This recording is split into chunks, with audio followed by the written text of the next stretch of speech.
Have you been looking into a vertical mouse because of wrist and hand pain? Now, what if I told you that in most cases you don't actually need it, and instead you should be focusing on something far more important, your capacity? Today, I'm going to help you understand exactly what you need to know about vertical mice, the relationship between ergonomics and injuries, and what is more important for RSI issues. And most importantly, based on where you're feeling your discomfort or pain, give you a 3-step guide to decide whether you really need a vertical mouse or not. I'm Matthew Hwu, and I'm a physical therapist who has been working with the Olympians of desk work, esports athletes, for the past decade. And I've helped more than 3,000 individuals resolve their wrist pain associated with excessive keyboard and mouse use. Let's start with the question, how much does ergonomic equipment really matter with wrist pain? Ergonomics are typically one of the first changes many consider when they have a little bit of wrist and hand discomfort with repetitive use. And this could be from desk work, gaming, drawing, or other activities that require repetitive hand use in a static position. But does an ergonomic mouse and keyboard help if you have discomfort or pain at your wrist? Yes, but only temporarily.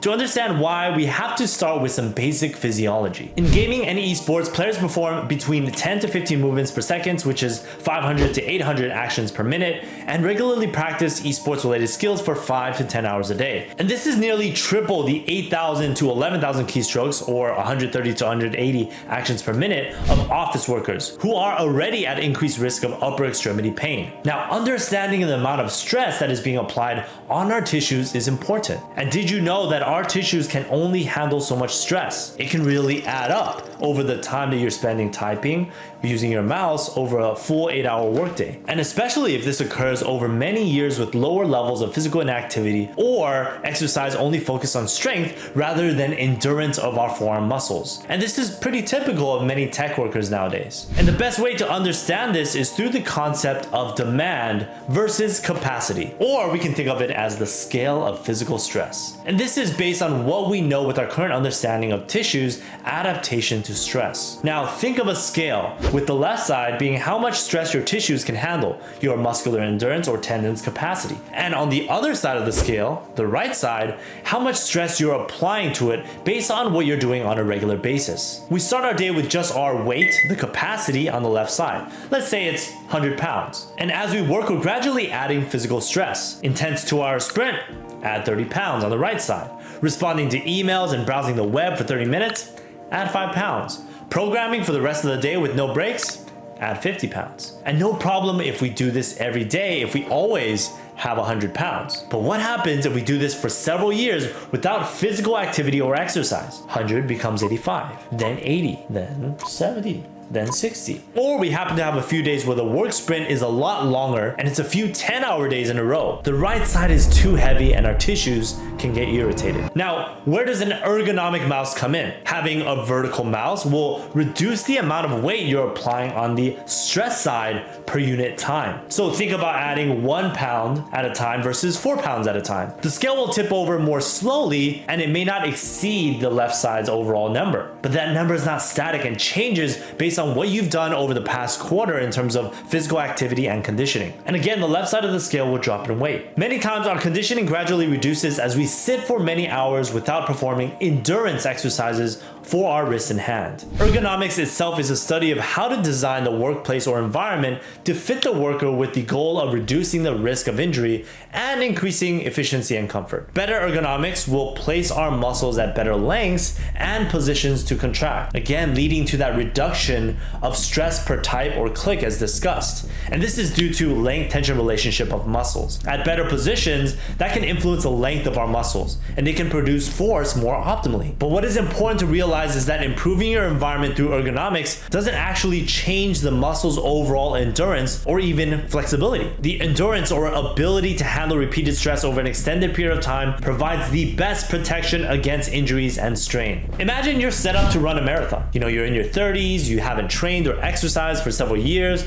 If you run the marathon tomorrow, there's a pretty high risk you're gonna injure yourself with some form of repetitive or overuse injury. Very few people do this because it's intuitive that we need to train to prepare ourselves for a challenging activity to ensure that we prevent injuries. But most of the time, using a computer doesn't seem like a strenuous activity, and it isn't. But with the repetitive small movements of typing, clicking, and mouse movement combined with the many years of low levels of physical activity and limited focus on endurance can lead to a similar risk of injury. This is again why exercising is so important, and the research has supported this idea for many years. Ergonomic training on its own has been shown to have limited effectiveness in managing symptoms. In fact, meta-analyses have shown that the combination of ergonomic training and strengthening or endurance-based exercises provides the best overall outcome for preventing and managing injuries in the workplace. These studies have been repeated across multiple body regions, always supporting the idea that the best outcomes can be achieved when you combine exercises with ergonomic changes. And now that you have a better understanding of the relationship between ergonomics and physical stress, the next most important question is, do I really need to get a new input device or vertical mouse? Here's a quick 3-step guide. Step 1 is understanding your basic anatomy. The first thing you want to do is identify where you're feeling your discomfort. The region where you're feeling your pain is typically associated with specific muscle groups. And here's a table that goes over the common regions that we see. There are several more patterns that occur from overuse with wrist and hand, but these are some of the most common ones that we've seen over the past decade. By the way, if you have pain in any of these regions, I want to start with some basic exercises to build up that capacity over the left side of the scale. Click the link below for a free guide that teaches you more about what you might be dealing with, basic exercises, stretches, and more. Now, in most cases, with the use of a traditional mouse, our hand is in the pronated position, and we see P1, P2, P3 most commonly. That's your flexors, extensors, and ulnar deviators. And this is because the common grips and movements around traditional mice involve the use of those muscle groups. The vertical mouse tends to increase the use of radial deviators, ulnar deviators,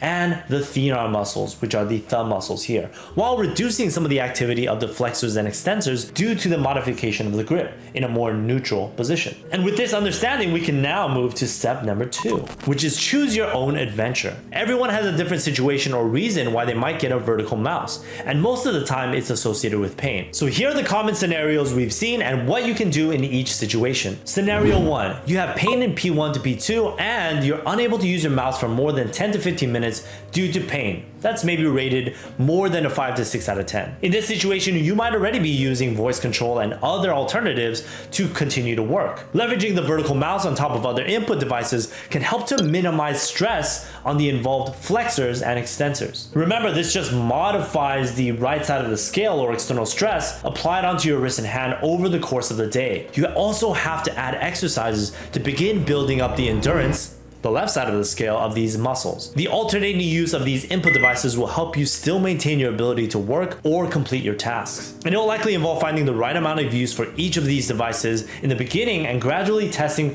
the regular mouse as you get stronger. Scenario 2 is you have pain in the thumb muscles and the thumb side of the wrist. And just this past week, I had a client of mine mention that when he swapped to a vertical mouse, he started to feel more pain on the thumb side of his wrist and thumb.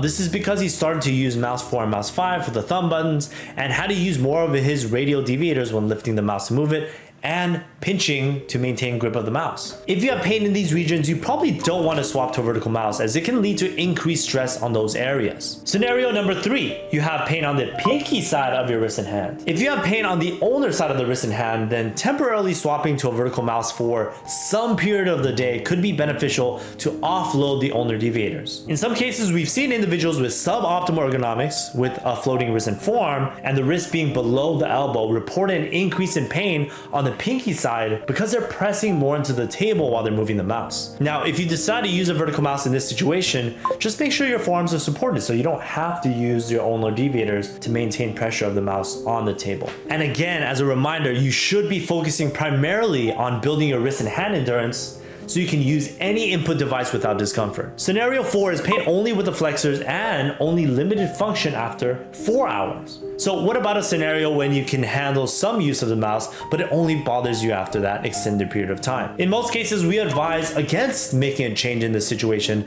since adding breaks and other strategies throughout the day can likely increase the amount of time you can use your wrist and hand. Also, since the issue isn't severe to the point where your hands are really limited, the exercises will likely provide more overall overall benefit and allow you to increase the use of your wrists and hands after a few weeks. Scenario 5 is you don't have pain, which means you most likely don't need one, but you can try if you really want to. And provided you're doing some regular exercises to keep your wrists and hands conditioned, you can really use whatever mouse that you want. Now, if after this point you've decided you still want an ergonomic mouse or a different input device, step 3 is choosing your weapon.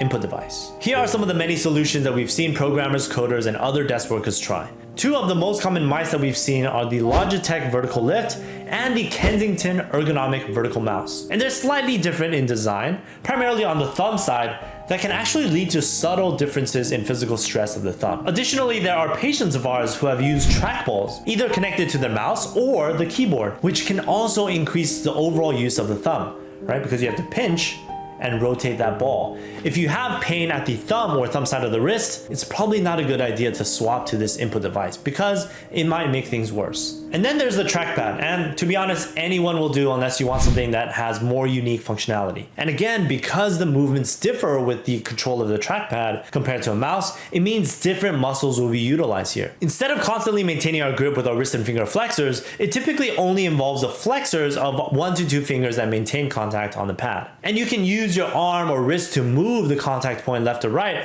which also affects different muscle groups. If you use your wrist to move, you use more of the muscles on the pinky and thumb side of the wrist. Or you can use your arm to move. If you use your arm, you tend to use more of the muscles of the shoulder and elbow. And finally, there's voice control and eye tracking. There are options to leverage your voice and eyes to control both the mouse and actual typing. This completely offloads the wrists and hands and allows you to use your eye movements to control the mouse with voice commands to achieve certain tasks. This of course takes time to get used to, but many individuals who end up trying it keep some form of voice control because of the efficiency compared to your traditional input devices. Now let's review. The use of ergonomics is to help minimize the amount of physical stress on the wrists and hands while you're working, and it helps you still accomplish your tasks while you focus on building endurance of the specific muscles and tendons involved in your problem. Your movement and pain location typically points us in the right direction of which one is involved. And if you want to learn what exercises you can do to start building endurance, check out those free guides and other resources in the description below. The combination of targeted exercises and ergonomic education provide the best outcomes. And this is exactly what we have seen over the past decade when focusing on treating wrist and hand injuries of desk workers, gamers, and musicians. And in the review of our own case data, we found that posture and ergonomics plays between a 10 to 20% role in the majority of injuries. While changes helped them do more with their wrist and hand and reducing some of the discomfort, it was always the exercises that led to long-term relief. And if you want to try some basic routines that help keep your wrist and hand conditioned so you can handle extended periods of desk work, check out this playlist right over here.